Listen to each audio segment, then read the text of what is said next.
kyo mwana gosomo PS sense media yabasaye gose PS ni yotse manyakene murafikini Jacob sense ya benere abeta ko bagosaga endere ko bagako tikako singire bunganya ko kagwetiye gasi mega gakorwa kyo mosa yo masirete na sesele ouma ko bagako bakabura sori sasi imeye gari iyaye omo PS yo fikini Jacob endega temakana ngage turi sasi eno omo bodyguard gosomo rendio ye ime mega yo gukikora n'ikibya tsagatonya cyaruru sense mo eri yakari yako ase omo sawo yako bagako leta basawo nkabisa nabakegwe nibe etaisa iniko ni omweri oye igiyakora kantega lirime ngekebe kabone gakorinde nigo hekwara kibwanga igabe tukakabo kalisa sina gusiro gimabwa ya mega yikibwa sinya gitaria yonsi utuji kunya kwandre senchira bena bagani bane mambi yabone game studio omwancho mwelia Thomas Kwebanga itukya lero nigo ekambi eri alinda mwananchi ide kunya serikali yego chikokore bikarabya bya bene asorokongo orwabusigo chakire mambi yabone kinse yiga cyenye ngo tabunga bachakire tara yabo imerongo rwabusi senchira bene inyoranga nigo bawo chakatse mo chityamona kigali amosocho korogo batare kinse mo chire muri chiro yanyakoye batire go chamukuru mosocho go chinyakoye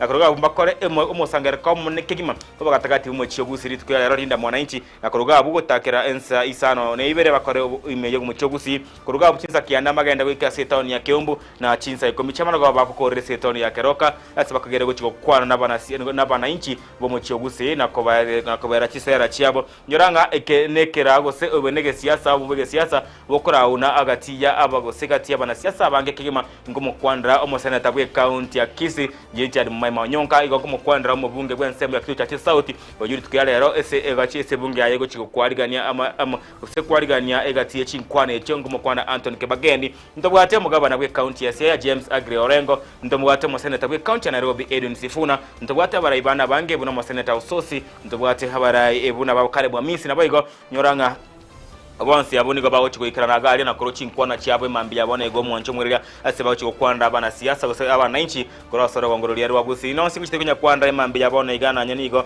yakachimba chobora lya kurense ya Buganda kigenda ko morekwa mayaga gose kigendrete ko kugi gose kigendrete ko morekwa mayaga aya omo ose mayaga yagati ya abarayi kurense mu ya Buganda ko babo siekera kinyomba chobora kigo siekwa ese mu ya Buganda chobora lya nigo bono abantu basokiri anene bali bakona bwene mu abantu nagatebanga nigo ibwense ya Buganda amo no muroye oyote neta majeshi meyense yu abantu kurege tambukero na kuigorera kinyombe cy'obarali kigendera yakorega si yabwe senchiri yabene ngati yanda mange togo chiko kwana na nyaniga ikiyiga nekero bunge bwense mu bunge ya Embakasi East babu wina betako bagakora bwa mu bunge akoremere memi ya senchira ere yabene na yonsi niko tucha kwanda nabagani bane mu studio ga iganga kuma kwana Flavia na Sambu oyora mu wakili abego kuriye kerwo kereke bo chumba sensemo yebunge ya Dagoretti North abego nto wate Zakari Obara oyunere kuriye kerwo kewe MC ya sensemo area ya Imara Daima aiga imeye county ya Nairobi kwenda osikianda ikomitoro chako chako mwancho mwenyoranga ebikombe gense kya World Cup niko kendrete century abene ali tukorega robo tukonige chigosori acha chigosori wa cherondi area meronge etato na ibere go 32 ase timu ya Swaziland yatakaye kunyekure timu ya Algeria chigori ibera siri resagero chigo chafungitira mogosori gyata Brad Bello hama na Dan Ndonye nabego Portugal ekanyingera he timu ya Croatia sekibeno kenge ko mkenda giko mwancho mwerera chigori bera sayemo asegori ya Portugal kingo mo captain wabo Cristiano Ronaldo nabo ego sedekeri ya mabera edeka jege suntekima egori ya kabere egafungunere Gonzalo Ramos na konye timu ere ya Portugal eri bagali abene lyogo chikola chile tikitiko chi around area ya 15 ali mo round of 16 ese semino na vende Spain ekanyaro byobu ya waterena kwenye kore timu area ya Austria chigori sato asige na yesagero chigori bera chikanyaso mo gosori giata mo gosebere gakora kigosori ngia sana semino bya World Cup ko mokwana Michael Olzabal nabo mo gosori Pedro Polo esede kayo muherio mo gosori club kegeto na Mospas akaba kunyonsi goli inere akabeka ase ebirenge ebyo ya Spain kwenye kore timu area ya Austria Senegal litukama tukabera hetiri yabakagiye kurusibwa ne timu area ya Belgium kasiri RC Congo wakabagwa ko isiko ne timu yense ya England mega yo captain Harry Kane kwa kigosori ngiyana kwelekea England ngwakere amabarato ko chiese gosori ya mutubono igere igamwancho mweria ase round area ye round of 16 chitimu chigo chikomana ngo kwa ne timu ya Portugal chikosane ne timu ya Spain ritkulie chimatate ikiegota chisenye chabo tukwe kimena kwa sana igongo kwanda ya Miri ya Mali bachikomana na mogosori ya yani mogosori Cristiano Ronaldo na aba igo ese egengena kenda USA abagere mina nebyo bachikomana timu ya Belgium ritkulie chuma ine ditali chinsa kianda chamambya na aba igo timu chigo chikosana ngati ya Brazil chikosana Norway ayo kuma kwa Neymar amwana Haaland bachikomana ya Masayemo na aba igo Mexico chikelera ne timu ya England na semeno binde byo chikosori bwana nyanyigo utukubaro timu area ya Argentina ngoso ni timu area ya Cape Verde ase Australia abo chikiyega ni timu area ya Egypt ase ne bya World Cup biganrete ase nchira area ya bene kurwa ense area ya Mexico Canada amone ense area ya USA ne bya mina biganrete kwenda mwache mwenyeronga abasubaito baito be timu yense ya Kenya mupira ori wenko yo under 17 ni goba ikireme yo muchiro South Africa na ni goba gachikoso litko orianki osaka chinse kumchama goba ne timu area ya South Africa ase kimeno keria gyo koligia etigiti yo chikoso no bya World Cup ibi sentune tangani kabisa bira korekana ime usibira korekana garia ime yenseria ime ebino bira korekana ime yenseria Morocco chakiro mwako yo ndonsi kianda tamasuko siko mwanche mwere Etorobini ya chakire sengenchia esenchira ere ya bene kochoketa ari korekana aseke kena boigo amageni onenga batebunga ba Flavia na Sambu yoro mwakina boigo omukuri kiro kirikyo mpia sense mere da great note kire me studio abego Zakario bara yokuri kirikyo msie asense meria aya imara daima bonsi to karanse to chiko kwana mange kwenda senchira bene Etorobini ya chakire mambija bona igana nche konkoro kwa Daniel Omwaga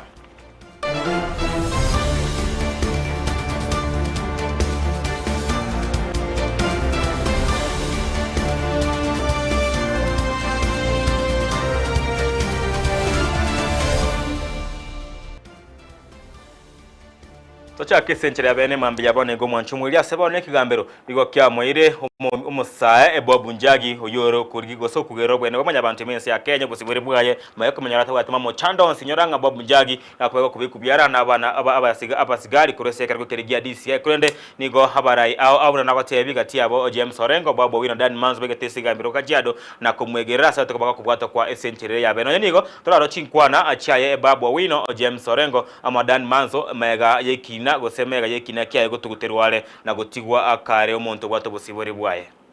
So beyond borders in Uganda, in Tanzania, until every African is free, yes. We are all not free. Yes. And until every Kenyan is not free, we are not free.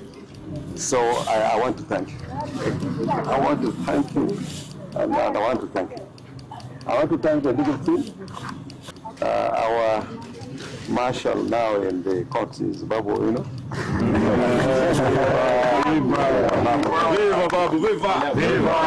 Yeah, others were late, but he was here on time. That his diary was all about politics. You know, last night, Babu told me, I was asking him what he's going to do this morning. And he said, we must be in Kajiado. And with the team, Kunjiri, thank you for what you've done, man. Yeah, we must be in this together.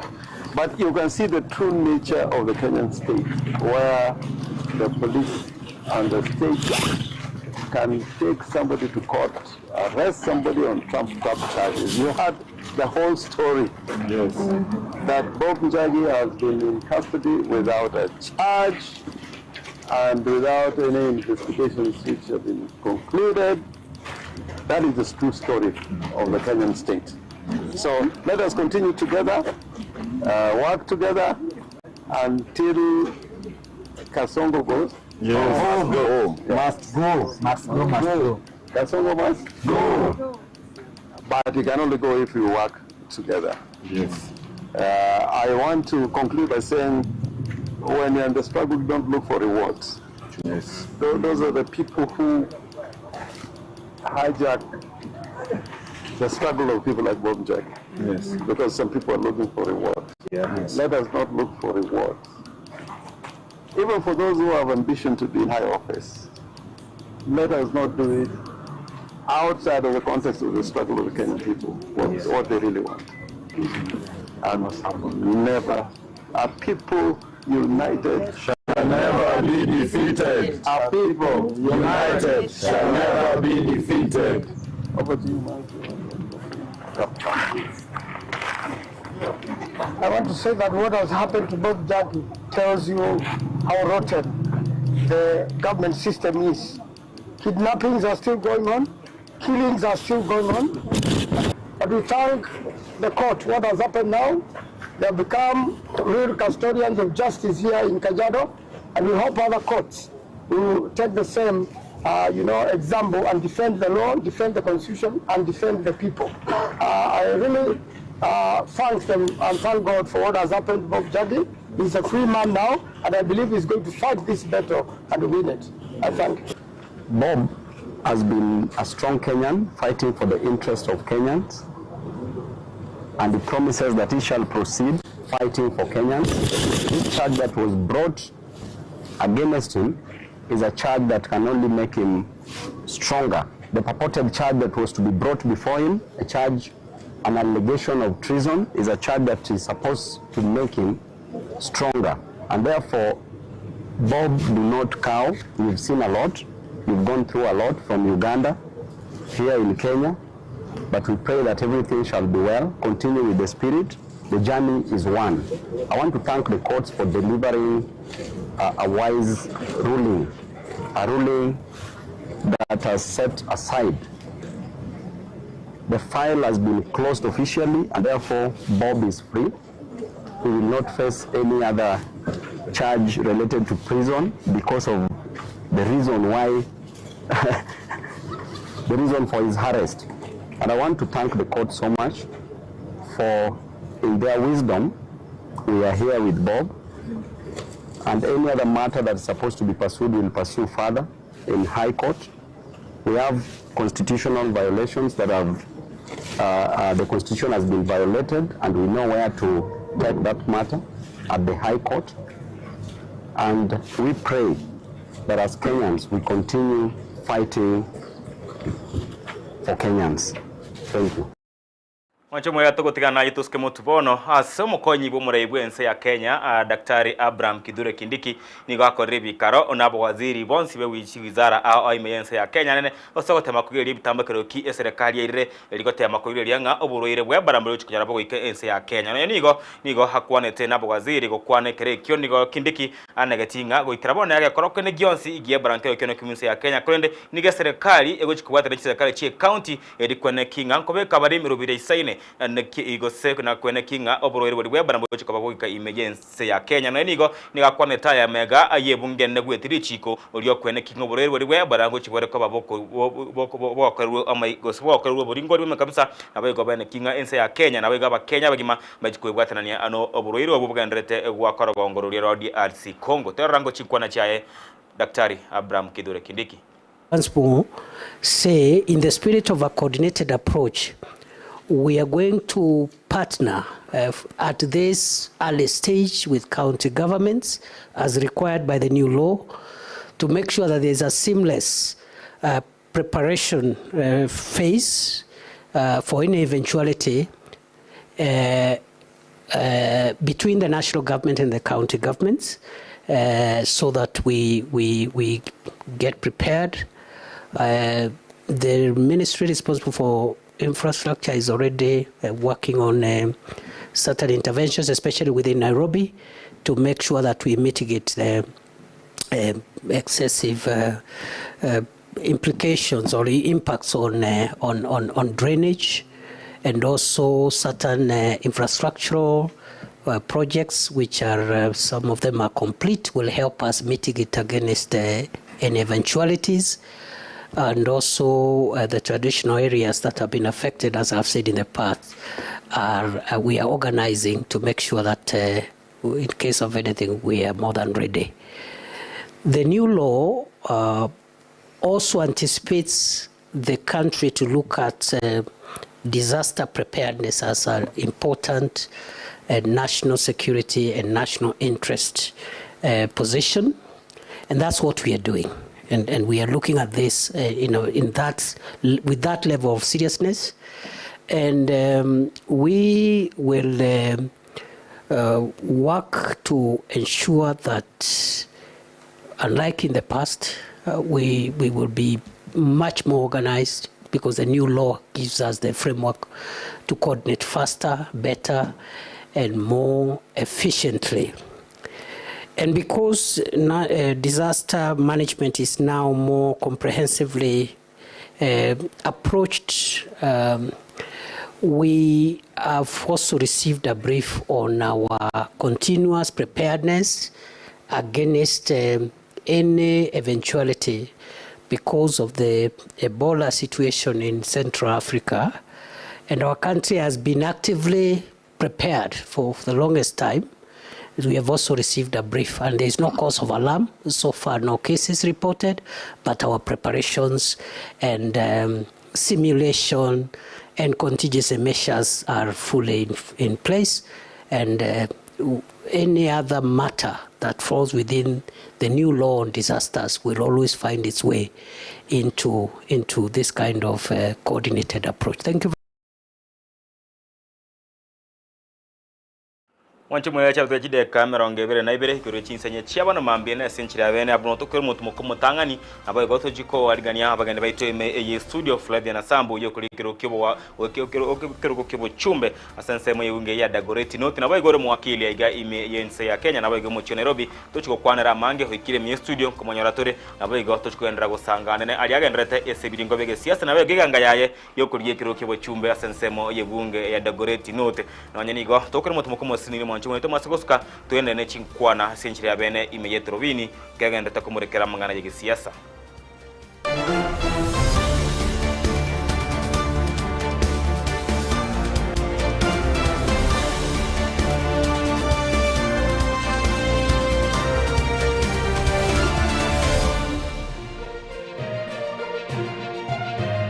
Eye Ensoko TV Oboroso Bumugusi Ine asama kia ya mbireo seino mbireo asama tuko amaega obugima bwakira lituko bwomogusi nigo bwale gosirwa nobolemi likomera liburuga lisamora byonsi asekerenga yokobeka ase ekiage ekemo ningi keire libaga likiage asenka yomogusi nobo nchereria nobo orokia nobo nyanyimbo gose nobo agachi asomoro belio wikiage kyomogusi nobe gokumerana na inche Frida Kerbo kera litkoria ijuma chinsa ibere chamugoroba astogo sanga nomugusi kurwa chingongo eliokumanya naki bakonyorera engere yabo ya kera litko tomocha Mirna nabalibe chinguru Erikwe manyabo na wataka kuchitana nye chinse Frida Kerubo Innocent Onyango Clinton Ondegi Diana Mbemo Ishmael Mogere Linet Nyambane Daniel Omwaga Eke Nakige Kos Kiamesa Yamangana Maya Mwanchu murigeria Ensoko TV bagakwana bagateba chisemi na lichikori bya orobebe egati ya bari babwate na bari batabwati ase bisaku au akene rure nche Clinton ndigi gwetera seketa sendi kiago Ensoko TV kochiko komanya onsi eya maseyemo ali aenekiwe ali arobere go chiakwanekiwa ase sector yechisemi kurogase obugatagati bo mocho Nairobi abego chi county chonsi emerongene na isano nebere ase ense ya Kenya elioko ligia komanya na riaya agendrete ase sector yechisemi Mugusi omwancho murigereri nigarwete asense moya bosongo orogongo rwa Afrika agatara agasoa asense ya Kenya agasoa ase county bere chiagusi kisi na Nyamira na nene monese bitunu biri twanchete korendo mugusita chete gotegera rororo obero gotara asense nkima na rero tugotore asense moya pipeline omwancho murigereri aso mugusi anyare ko bagasoa na gochaka kwerigeria asenchira ya bene korwaiga pipeline omochi o Nairobi ntobeto koletera emegano ende yonsi ili okorekana etana ino mugusi na nene monense yonsi ya Kenya eye Ensoko TV eli Italiane ni Innocent Onyango ine asama kia ya mbireo seino mbireo asama tuko amaega obugima bwakira lituko bwomogusi nigo bwale gosirwa nobolemi likomera liburuga lisamora byonsi asekerenga yokobeka ase ekiage ekemo ningi keire libaga likiage asenka yomogusi nobo nchereria nobo orokia nobo nyanyimbo gose nobo agachi asomoro rubelio wikiage kiomugusi nobe bokumirana na inche Frida Kerbo kera ritkoria ijuma chinsa ibere chamugoroba astogo sanga nomugusi kurwa chingongo eliokumanya naki bakwenyorera engere yabo ya kera ritko tomocha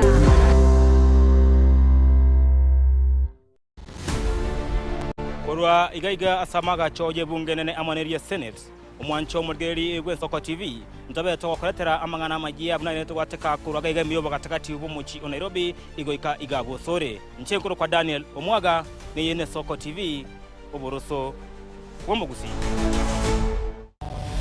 mirna nabaribe chinguru erikwe manyabo na wateka kurchitana nya chinse Frida Kerubo Innocent Onyango, Clinton Ondegi, Diana Ndemo, Ishmael Mogere, Linet Nyambane, Daniel Omwaga, eke nakige kos, kiamesa yamangana maya.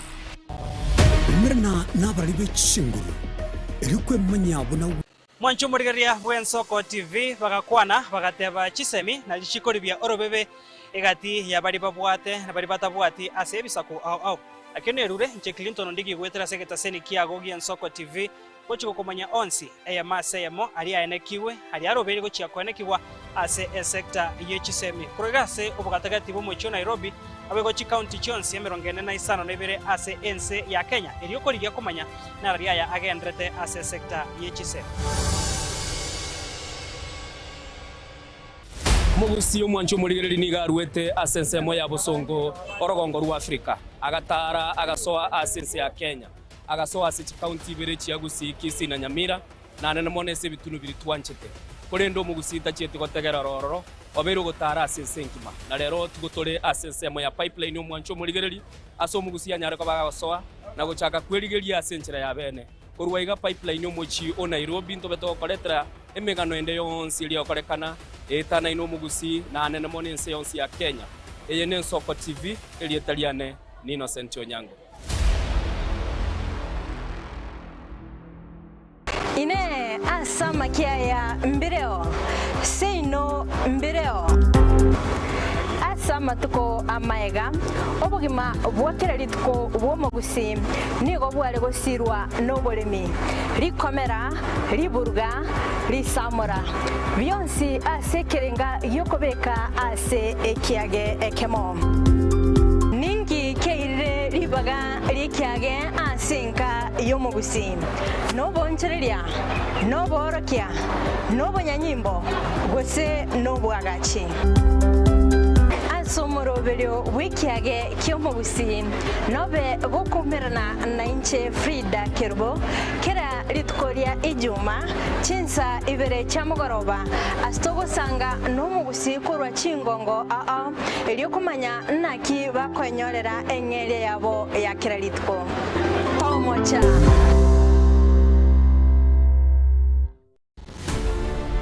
korwa igaiga asamaga choje bunge nene amaneria Senate umwancho murgeri Ensoko TV ntabe to koletera amangana magia buna neto wateka kurwa igaiga miyoba katakati ubumuchi o Nairobi igoika igabo sore nchenkuru kwa Daniel Omwaga ne Ensoko TV oboroso womugusi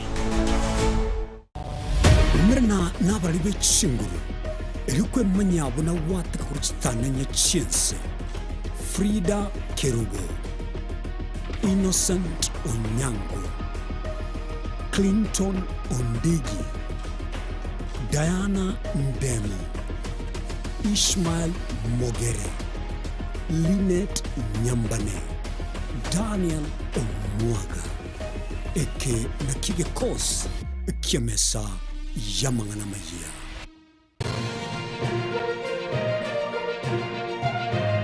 Eye Ensoko TV, oboroso bumugusi.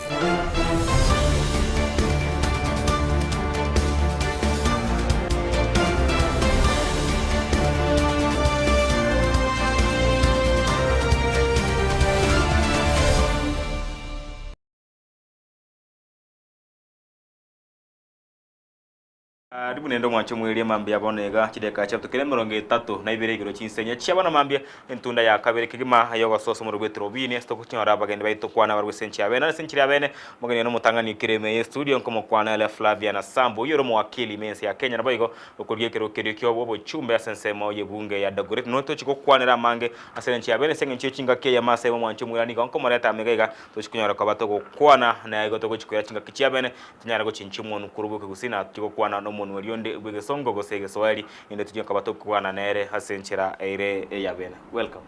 Asante sana. Jika usikia hata moja ama mbili. Sijasikia hata moja. Najua tu Irongori, besides hiyo sijui ingine tena. Irongori inamaanisha? Uji. Uji. Yes. Kwani wewe ni unatoka Western? Mimi natoka Western. Ndio maana najua uji na ugali zinaendeana. Na huko kuna mahindi yote najua. Zangalia kamera yako then introduce yourself there. All right. How are you? My name is Nasambu Flavia. I am a lawyer by profession and I'm also an aspirant for Dagoretti North constituency. Thank you for having me here. I am happy to be part of this conversation. You say you come from Western. Maybe which part of Western?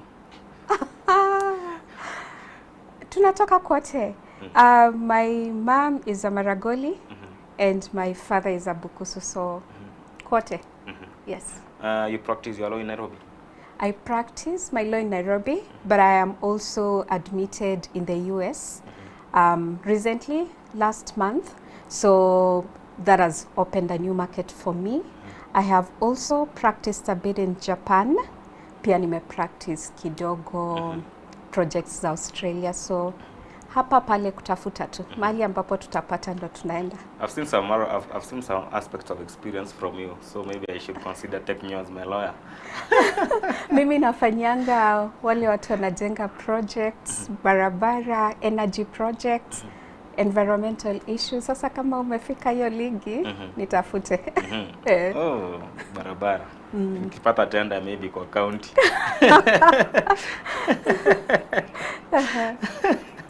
Okay, tukiendelea tu maybe before we talk about what is going on, maybe in a bit of a view. What really drove you from you want to step out from practicing law and you want to become a politician in Kenya? You see, we got a lot of politicians, lawyers, Babu Wino, Edwin Sifuna, I don't know if he's a lawyer. Yes. The great James Agri-Orengo, they are lawyers. Yes. Now, what really drove you? It's a couple of things that I'm going to start from the bigger picture. I have taken time to look at the functionality of the different arms of government. We work together with a friend called Boni Mwangi, Sisi Wangalia, the expenditure by the national government, by the county government, and other arms of government. Looking through those areas, it made me realize how the government is not spending money as they're supposed to. And I think as a Kenyan, generally, we've experienced how our leadership has failed us. And then I looked at that and I told myself, there is something that I can bring to the table. And I will start from this point. I am opting for National Assembly for one main reason. We look at the finance bill, the debts behind the finance bill, everything that has resulted from the debts around the finance bill. If we had a parliament that was working for the people, then they will not agree for the executive to have very burdening taxes for the people. If we had a parliament that was working for the people, they will not allow for the executive to appoint leaders in institutions that are supposed to work for the people, that the leaders that will make those institutions not working for the people. So I look at the government and I see the failure that has become Kenya, and I say, if the MPs were working for the people, the country would work for the people. And that is the house that I want to get into so that I can work for the people, so that the country can work for the people. Flavia, look here. Yes. A lot of people who vie for the parliamentary seats are good people. Yes. They portray nice people when they're vying, when they're on the ground. Yes. But once they come into this house, what's wrong? What's the bad spirit in this house? Yes. Look, in June 2024, when the busy agencies are busy demonstrating, the so-called MPs are busy signing a bill. Yes. But the same people are people whose faces were good while they were campaigning. Yes. They sounded polite. They sounded like they want to fight for the rights of Kenyans. Yes. What happens in that house? and maybe if you be there, you want to be like them. How differently would I be? And I hear you, and I agree with you. There is a rot in the system. That I fully agree. And I would attribute part of it to partyism, for lack of a better word. If you look at MPs, they vote based on parties. They do not vote on matters in parliament based on the interest of their people. It is what either ODM party is saying, broad-based government is saying, UDA party is saying. So it has nothing to do with the people. You forget who sent you there, and you focus on the party that is allowing for you to be there. So I think that partyism is part of the reason why someone who went into parliament with the intention to changes, and they focus on the interests of the party. And then the other thing I will just say also, selfish interest, because what we've realized, and this one maybe probably we can't prove, but what we've realized with the current parliament, we were being told when Rigathi was being impeached, money went round. For finance bill to be voted, money went round. So some MPs... During the impeachment of governors? During impeachment of governors, money goes round. So some MPs, and it goes to the question whether they came in clean, because if you're going to accept money to actually sway your decision, then it means you're not a clean person to begin with. So party politics and selfish interest, I will say, are the things that change people who stepped in there with the intent to do things differently. If how I would show that I am going to be any different, I will say ni maadili ya mtu. If you're a good person and you have a purpose, if there is a purpose to your leadership, and that is what sent you to that parliament, then you will stick to that purpose. There are certain leaders that you can point to and say, huyo nimeona amekuwa consistent from day one. There is nothing that has swayed them. You will look at someone like, nikisema hivi mtasema I am being partisan, but I think it's important for me to speak about it. Yeah. Someone like Sifuna, he's been consistent on the matters that he believes in. Atasema hii ni mbaya, hii ni mbaya, hii ni mbaya. From day one, ameshinda akisema hivyo. I wouldn't say he's the only person. There are many people like him. Kangata, you look at such a person, he's been consistent on his delivery to his people from day one. So when you look at such people, then you realize kuna wale wazuri na kuna wale wako selfish, wako swayed na parties. Yes. Flavia, before we move on, you have just spoken about the party politics. That maybe people are being chosen because they come from a superior party in Kenya. Yes. Is it a clear indication on the litmus paper that you may be preferring to go into the ballot as an individual, without using any party, without using any famous party, so that maybe you can look more cleaner? I hear you. I don't think all parties are bad. If you ask me, in fact, for a long time, I think that is what I've been debating on. I don't think all parties are bad. I think if you have a leader of a party that truly is set to serve people, then you're in a good party. If you ask me of an example of such a party, I cannot point to that. Me eventually nitarudi nikuambie, rudi kwako, najua kile ambacho kilikutuma kwenda parliament. If there is a purpose in you that sent you to parliament, then you will serve people. People irrespective of who you affiliate with. Yes. As we remain on the same point, look here, for example, the ruling party, that's the United Democratic Alliance, UDA. It goes on people who have been consistent and against. I don't know, is about the party or it's about the integrity of a person. Yes. I can just mention to you, mentioned the Irungu Kangata, the governor. Yes. Yeah, you see, recently he has been involved into the movement of Linda Mwananchi, and maybe he'll be in Kisii today, God willing. He has been consistent and he has been working for the people. Yes. Look at the Kiaru MP in Nyoro, who was elected in the same party that's the UDA, the boy that is being castigated as an unworking party, the boy that is not getting the real issues of the Mwananchi. But look back in Kiaru, what is happening. Some leaders from the other side, of ODM side, Babo Wino. Yes, but the parties are being considered as bad parties, with some rotten people, but a few individuals in there doing their work. So is it about the party or is it about the integrity of a person? Integrity of a person. Go to parliament with integrity, go to parliament with the purpose of serving people.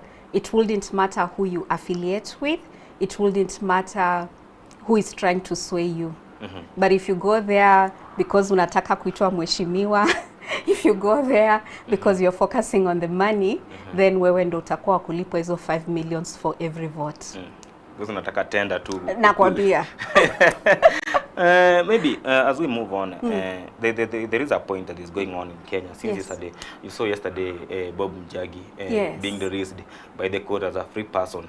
Why? Because he was arrested by the DCI in charges of treason. Not treason is equivalent to murder in Kenya. Yes. And then it comes that after the case, he has no charges. According to the DCI, it was a treason.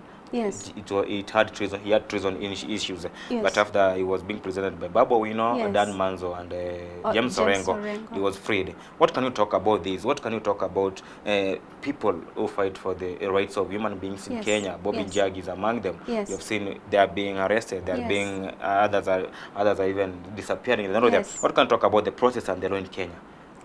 I would say I am very disappointed. I am truly disappointed by the national government. For me, when the president came out and said something went wrong in 2024, kuna kidonda and we are trying to, what is it called, mend hiyo kidonda. We are tending to the wound. It showed as if he was coming with clean hands. It showed as if he was coming in good faith. And what was to result from that is he was supposed to change everything that had been done wrong. Going forth, we were not supposed to be experiencing people being abducted. We were not supposed to be experiencing people being arrested and charged with treason. We were not supposed to be experiencing such things. But what is happening immediately after amekuja, because it was only this month that he said, oh, let's start compensating people who were violated in the previous year, killed, raped, abducted, injuries. Injuries, property zao zikaribika, wacha tuanze kwa compensate. Again, we are tending to the wounds. Few days later, hata ikufika sijui 2 weeks, watu wamesema we are going to commemorate the people who have died. Peaceful people. Peaceful commemoration, maua, bendera, hata mimi nilikuwa nimechukua bendera yangu na maua. We are just going to march and then we go to parliament and then we lay the wreath and then we just say 1 or 2 things na tutoke, tufanye vitu zetu, tukae mahali ama tutoke, whatever we were to do after that. But the permit was up to 6 p.m. What happened? It's according to the law. According to the law, because they had the notice. What happened to Bob Njagi? The day before, not even the same day, the day before, wakaenda waka-arrest Bob Njagi. Did they have evidence that he's done more? Kuna kitu walikuwa nayo inaonyesha Bob, kuna kitu walikuwa anaenda kufanya. They have not showed us up to now. That same day, what did they do now for the 25th? Barricaded everywhere entry points za Nairobi. Walikuwa na permit ya kubarricade hizo entries. Was there a justifiable reason on why there ought to be those barricades? Hakukuwa na justifiable reason. You know what was bothering me? They were allowing some private vehicles. Let's assume there was a woman who was pregnant and they had an appointment at Kenyatta National Hospital kwenda kuzaa mtoto. Ama any sick person who had an appointment at Kenyatta National Hospital and they cannot afford to rent a private car. They needed to come with a public car. Walinyimwa matibabu for what reason? And that was not even the worst of it all. During the event, how many people were arrested? I am told almost 300 people were arrested. And some of them, other lawyers, and what makes me happy with James Orengo, Babu Owino, Dan Manzo, and other people from Linda Mwananchi, other people from other parties, they came out because for me, opposition leaders ought to show what they are going to do when they get leadership. So them coming out and standing with these people, that really made me happy. So they came out and they supported some of these people, including Bob Njagi. But unaona kuna wengine walidampiwa 2 days later. Kina, what is he called? I've forgotten his name. Waliokotwa kwa barabara wakapelekwa Kenyatta Hospital. He cannot speak up to now. Another one was saying alikuwa nakanyagwa mgongo mpaka na shingo. Sauti haitoki vizuri right now. So for me, it looks like the presidency is doing this. I am going to rape you, I am going to kill you, I am going to hurt you, and I am going to pay you, and please move on because I will repeat these things again. The police who abduct people are seen in masks. I don't know if you got an aspect of the law about the police. Linda, ni utumishi kwa mwananchi. Utumishi kwa mwananchi. And are you supposed, first of all, to shade up your face, to hide your face when you are arresting a person? And secondly, what can you talk about the intolerance of the police in Kenya?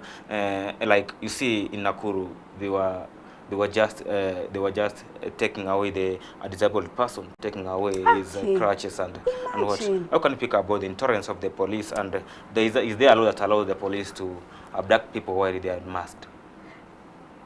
First, for any act of the police against any civilian, against any person, they are supposed to use reasonable force.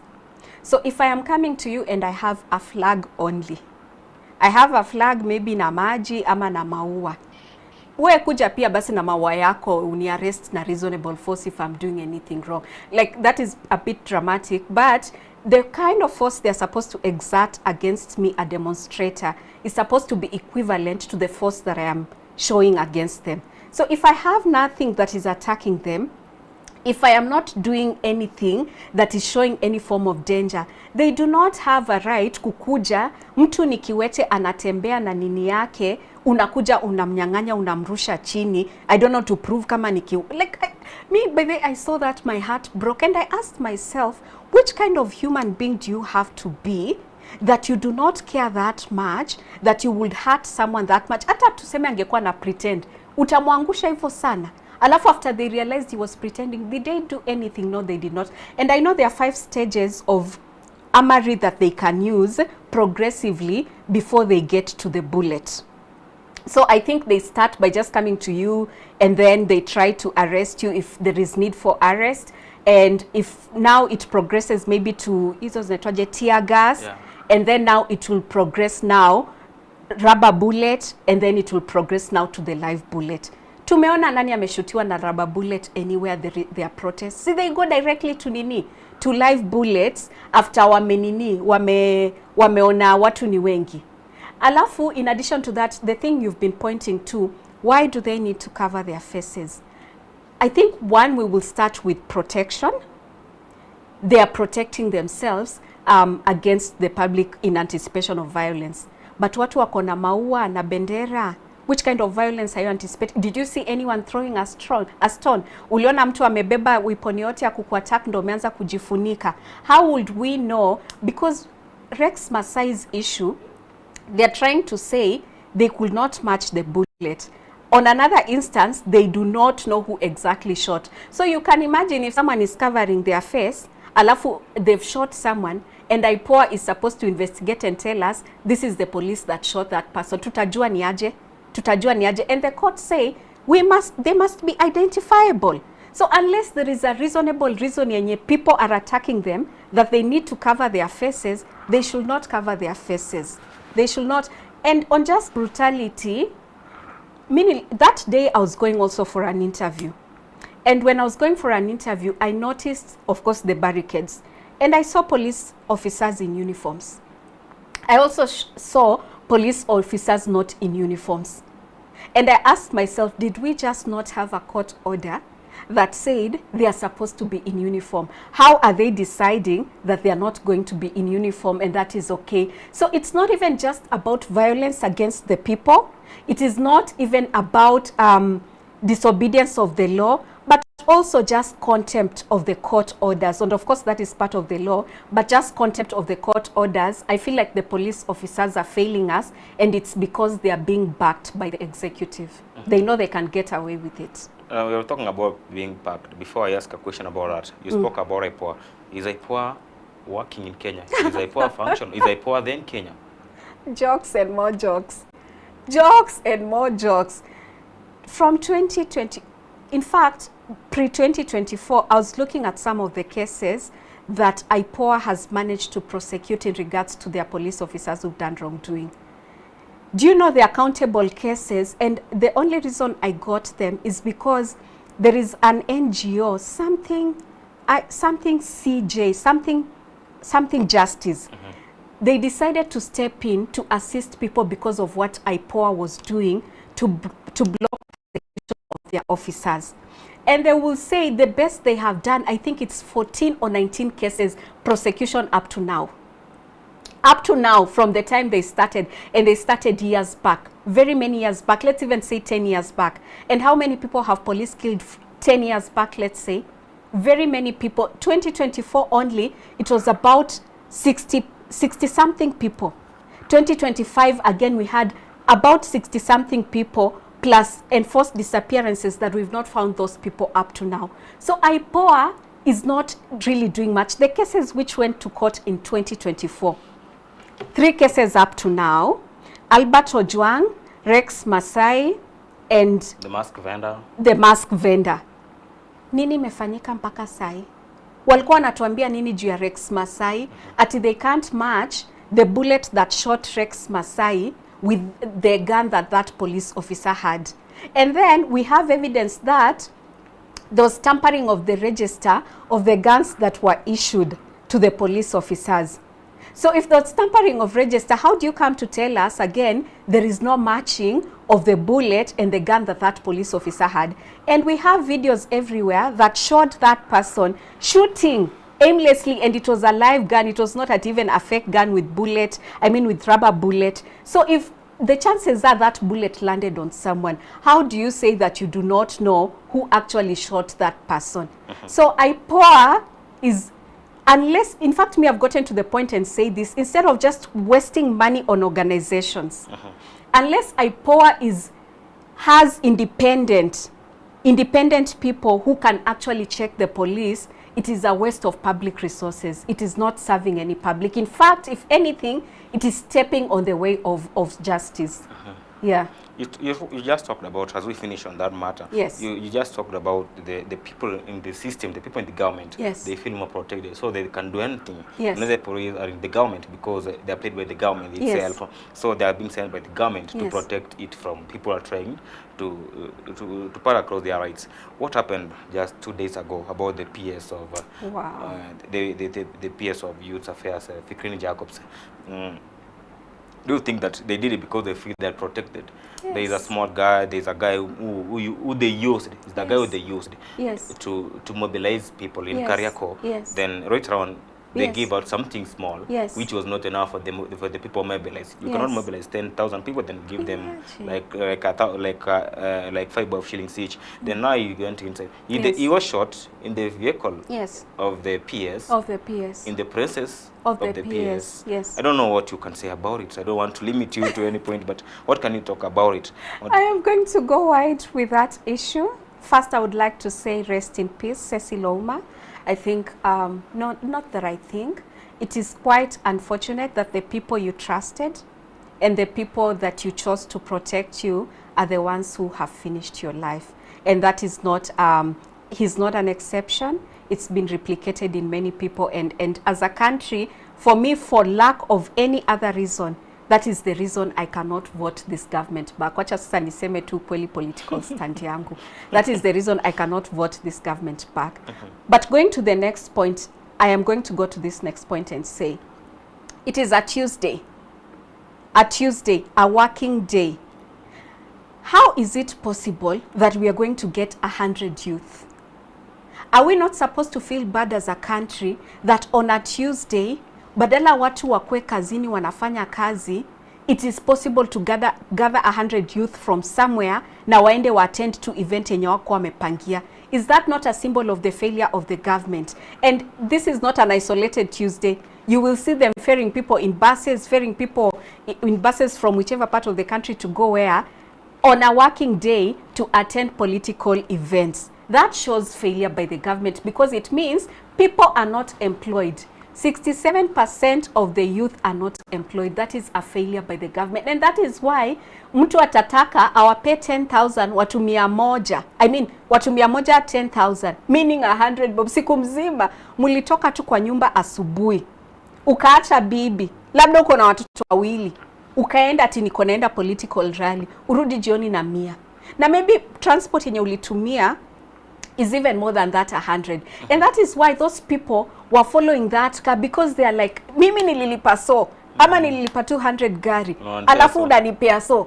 Sasa itakuwaje narudi jioni na nyumbani na nini? Watu watakula nini? Na mwenye anaandwa ni huyo mwenye aliwaleta. Na huyo mwenye aliwaleta. So him deciding to get to the car to resolve issues with the person who brought, I mean mwenye alimwambia organize huku.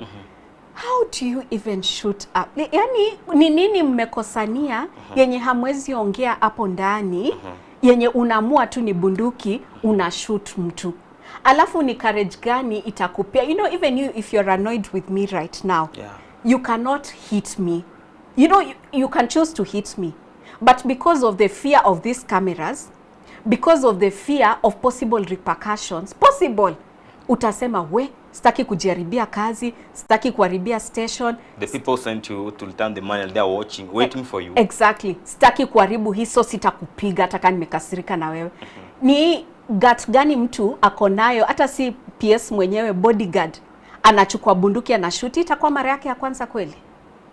Itakuwa mara yake ya kwanza yenye reaction tu yake yati nipatie pesa yenye umenipea ijatosha na amua kuchukua bunduki ni kushuti? Itakuwa mara ya kwanza?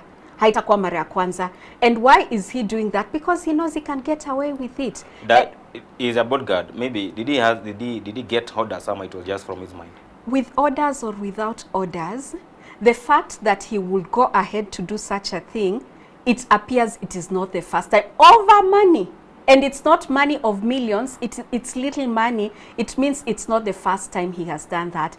And what shows that they do it because they know they can be able to get away with it is, one, when that incident happened, the first report that went to the police, there was no reporting of any shooting.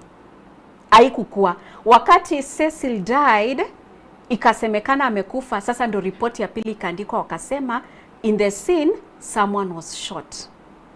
So inamaanisha that first police officer was compromised, just in case this person does not die, let's deal with it on the side.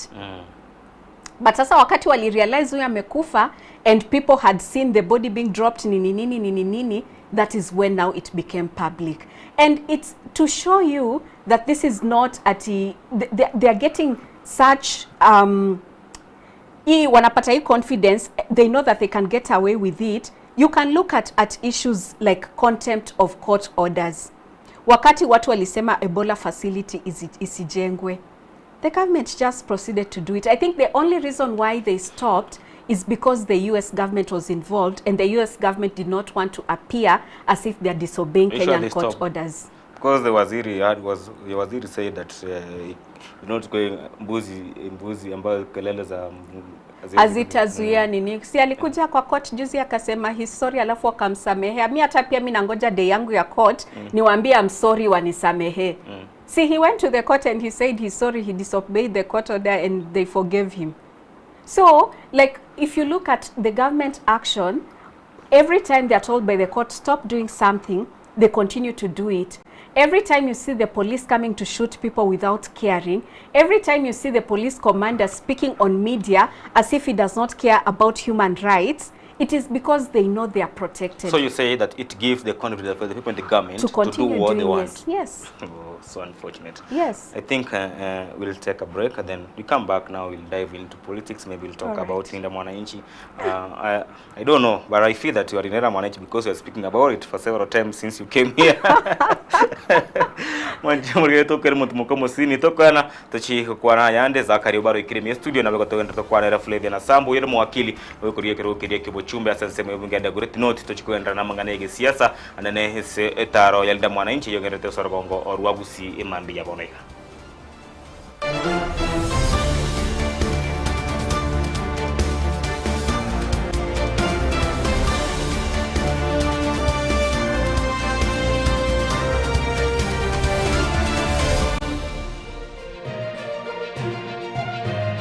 Eje ni Ensoko TV, uboroso bumugusi. Ine nuganete betri oratumia segari yao, ebetri uguchachirimo ugakweba betri ulegene chinga kichonsi ebenga kieriberera gosenga kiyobo kendu tawe chandika Autobat Kenya Limited no tuligigiga asinginchao nigo tokorosia na koni chibetri uratumia chinga kichonsi chibetri uratumie asigari enke ebasi no nyaneli kurukuru. Tunapopitia pale kwa gari yako tutahakikisha tumeweka na tumekupimia charging system ya gari na pia tumekupimia battery na kila kitu itakuwa iko sawa. Alright. Sasa na ikileta shida kabla hii warranty ishe itakuwa namna gani? Ikikusumbua kabla ya warranty utakuja, alafu tukishaiangalia tutakupatia battery ya kushikilia tukiendelea kuangalia yako. Talia yoka ne battery yechinguru. Battery ya Autobat ni battery ambayo ni spill proof. Kumaanisha hiyo battery haimwagi acid ile ambayo iko ndani. Hiyo battery imetengenezwa na calcium. Kama vile tunajua calcium hainanga water loss. Kumaanisha sasa hiyo battery hakuna wakati ambayo inakauka hiyo acid. Asamange twakirisimi namba 0739697855. Kwa wale watu wa kuja mstatiwa, wachana na battery kama hizi. Tumia Autobat. Battery ni Autobat.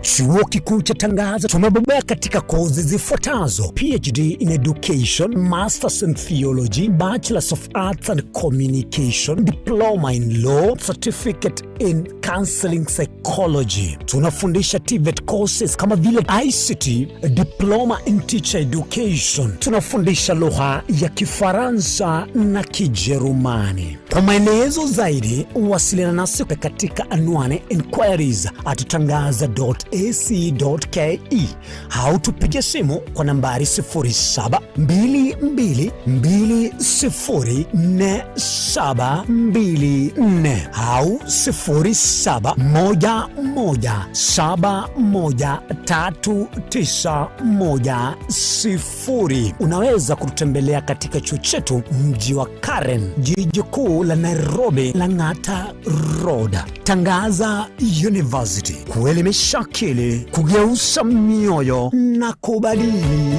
maisha.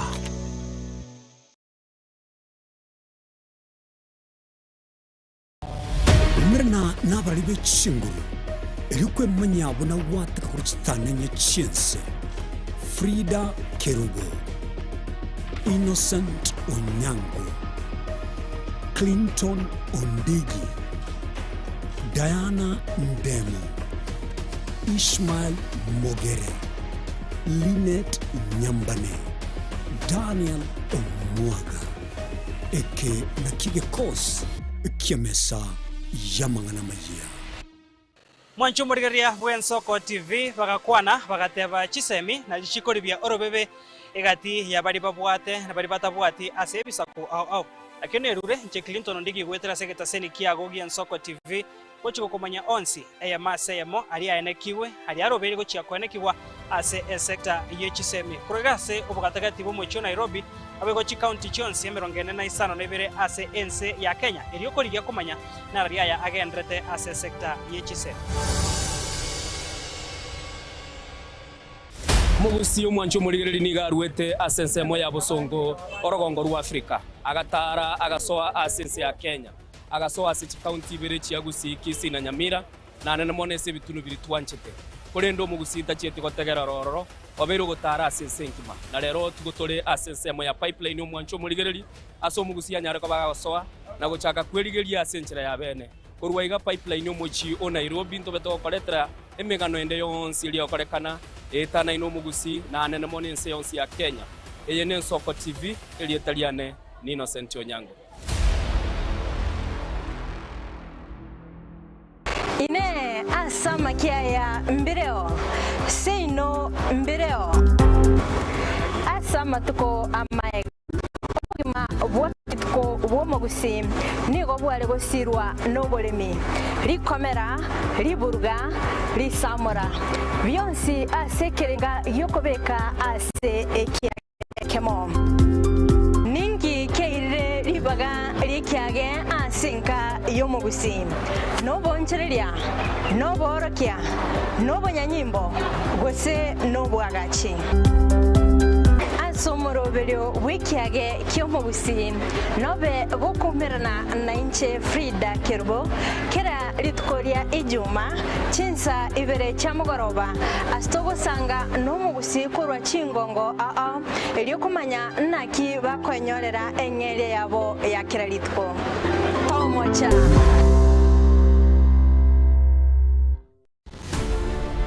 Korwa igaiga asamaga choje bunge nene amaneria Senate Omwancho Murgeri Ensoko TV ntabe to koletera amangana magia buna to wateka kurwaga iga miyobo katakati ubumuchi o Nairobi igoika igabo sore nchenkuru kwa Daniel Omwaga ni Ensoko TV oboroso womugusi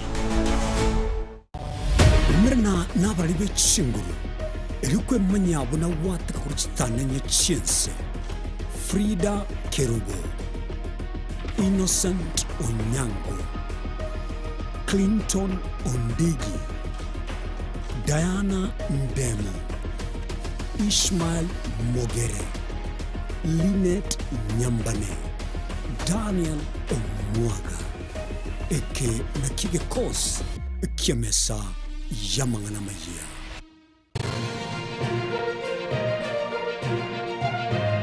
Eye Ensoko TV, oboroso bumugusi.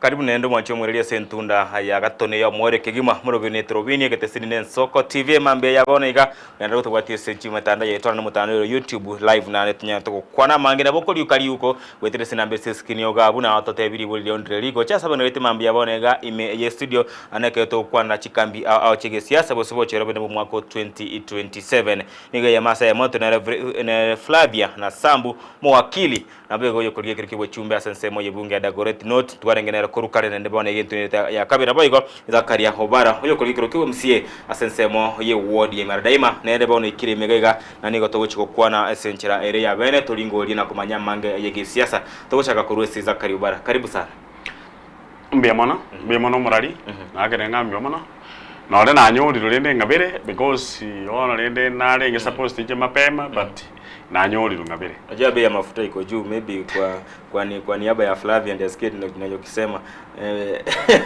ama gari lisha mafuta na bei mafuta hakuna sio hivyo ni vile kuna unajua kuna vile mtu anapanganga programu nilikuwa nimeipatia kipaumbele programu yetu ya kuzungumza na TV yetu ya Ensoko but kuna yale changamoto kidogo kidogo ndio maana nikachelewa kidogo kwa hivyo naomba mnisamee kwa hivyo tuko pamoja tusungumzie wa Kenya sasa ndio waweze kuelewa mambo. Zakari pale nje ground nasemaje?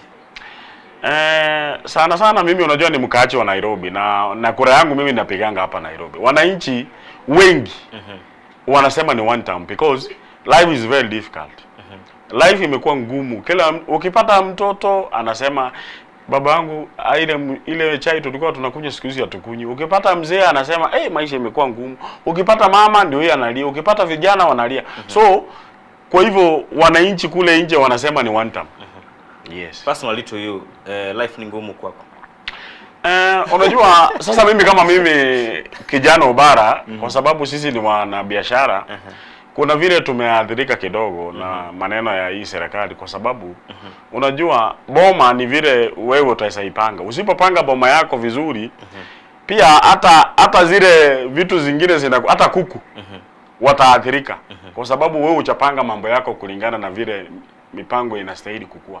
Kwa hivyo kila mtu hapa Kenya analia kwa sababu tuko na changamoto kubwa sana kwa sababu wa Kenya yale matarajio walikuwa nayo wakati tangu mheshimiwa Ruto achukue utamu uongozi walikuwa na matarajio fulani hivi kwa sababu yeye alikuwa anazungumza kama ni mtu wa chini kabisa. Sasa Wakenya wakawa na ile hamu ya kusema huyu mtu wa chini kuna vile atatuangalia kwa sababu Wakenya wengi ndio wako chini. Ukikompea na ile statistics vile zinasema watu maskini ndio wengi Kenya. Kwa hivyo yeye alikuja na lugha ya kusema nataka niinue wale wanyonge kutoka chini. Kwa hivyo Wakenya walikuwa na nia nia ile ambayo Ruto alikuwa nayo watasaidika, lakini akakuja akaenda kinyume na hiyo. Kwa hivyo Wakenya wanaathirika mbaya sana kule chini. Yes. Tutaingia mambo ya siasa, lakini kabla tuendelee mbele kabla ufike, tulikuwa na Flavia na Sambo ambaye amezungumza mengi hasa kuhusu swala ambalo linamkumba Fikini Jacobs na mauaji ya kijana mwenzenu ambaye pia ni asili kama nyi pale nje sisi Leuma. Utalizungumziaje Zaka?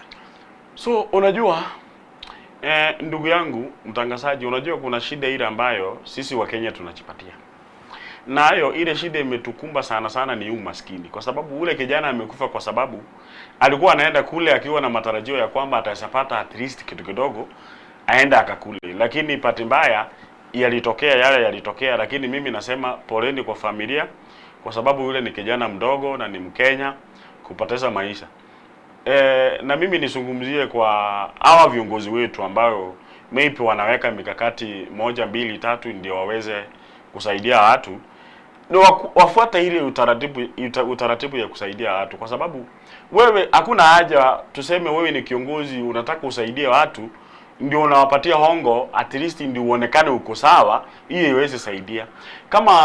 Kama hii kitendo imetokea, huyu PS Fikiri Jacob angekuwa na ile mikakati kabambe ya kusaidia watu, angeweka utaratibu wao, vijana angekimbilia yeye at least ati kusema tunataka kitu kidogo kidogo, wangesaidika, kwa sababu angeweka mikakati aseme mimi nimekuja hapa kwa niaba ya kusaidia vijana, so tukue ni utaratibu niwapatie project ambayo inawasaidia kesho na kesho kutu. Lakini kuenda pale so vijana wanaona hatuna letu hapa, sasa wacha tukimbilie mheshimiwa atupatie kitu. So hiyo ndio mimi nasema, mimi naomba, kwa sababu tuko na imani Kenya itabadilika, kwa sababu tuko na imani uongozi wa mheshimiwa William Samoei Ruto imekuwa ngumu, Wakenya wameiona watabadilisha. Wakibadilisha watupatie viongozi wenye wanaweza weka mikakati ya kusaidia wananchi across the board, bila kulesema ati wacha niongana hawa ndio vijana waniimbe, ama wacha nipatiane pesa ndio nionekane mtu mzuri kwa serikali, ama nipatiane pesa vijana waongee serikali ambayo iko mamlakani vizuri. So vitu kama hizo ndio hatutaki. Tunataka yule mtu mwenye ataingia pale afanyie wananchi kazi na aweke mikakati ile ambayo inasaidia Wakenya. Yes. Kabla tuendelee mbele, nitakupea nafasi ndio nirudi kwake Flavia maana hili linaweza kuuza sana hata kuliko Flavia ni inahusu Omwaga community. Hii majuzi Osoro ameweza kumkejeli sana anayeuliza kiti cha urais kupitia tikiti ya Jubilee, Daktari Fred Okengo Matiang'i. Umesikia moja sikia?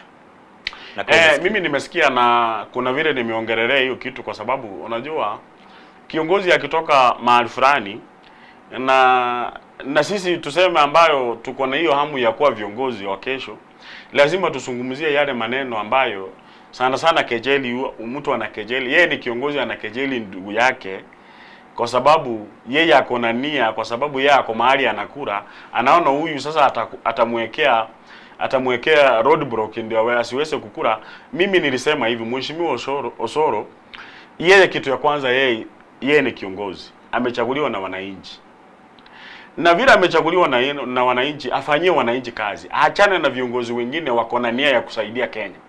Kwa hivyo mimi nitamwambia mheshimiwa Osoro, kwa sababu ametoka eneo langu, mimi namwambia hivi, wewe Osoro unastahili utupatie mwelekeo vile tunaweza heshimu viongozi ambayo wale tunaona wanakuja, kwa sababu hata wewe siku moja ulikuwa na hamu ukuwe kiongozi, Mungu akakuchadia ukawa kiongozi.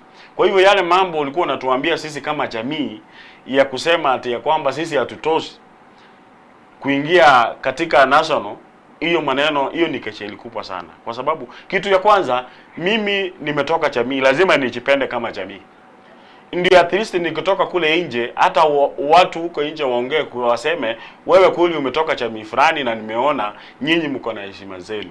Kwa hivyo nataka nimwambie mheshimiwa Osoro, yale mambo alikuwa anatuzungumzia kama sisi jamii ya Omwaga ni sawa, lakini ile kitu mimi nataka nimwambie, kwa sababu sisi kama jamii ya Omwaga already tumeamua na tutakuwa na ile gia ya kurudi nyuma, reverse gear.